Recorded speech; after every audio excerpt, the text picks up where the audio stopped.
when we first arrive in China to do our volunteering project, we'll be initially shocked by the massive amount of people that are there. There are over 1.3 billion people in China, with 50% of them living in the rural areas and 50% of them living outside into or inside in the urban areas.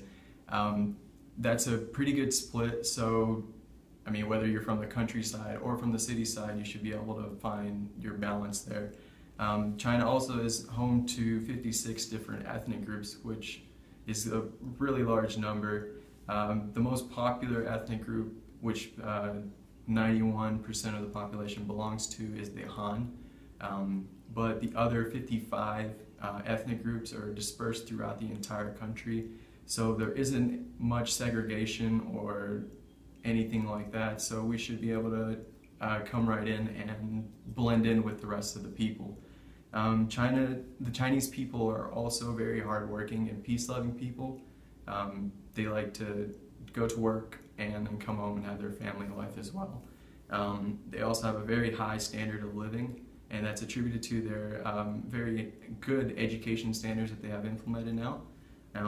Also, China is working its way towards more change. Women's rights are improving, and along with the education that I touched on earlier.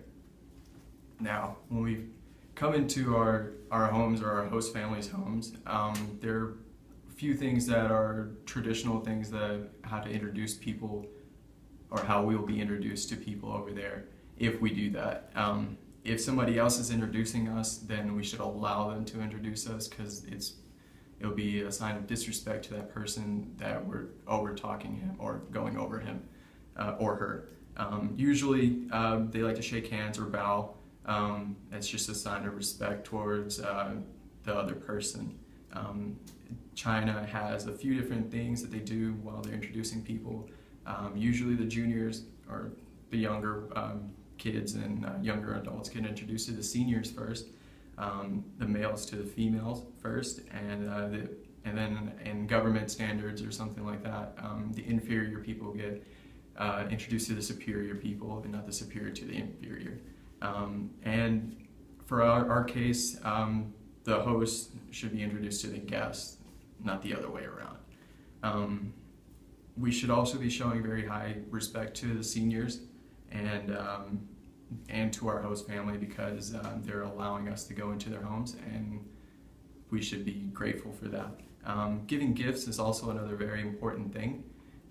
It's almost customary etiquette over there.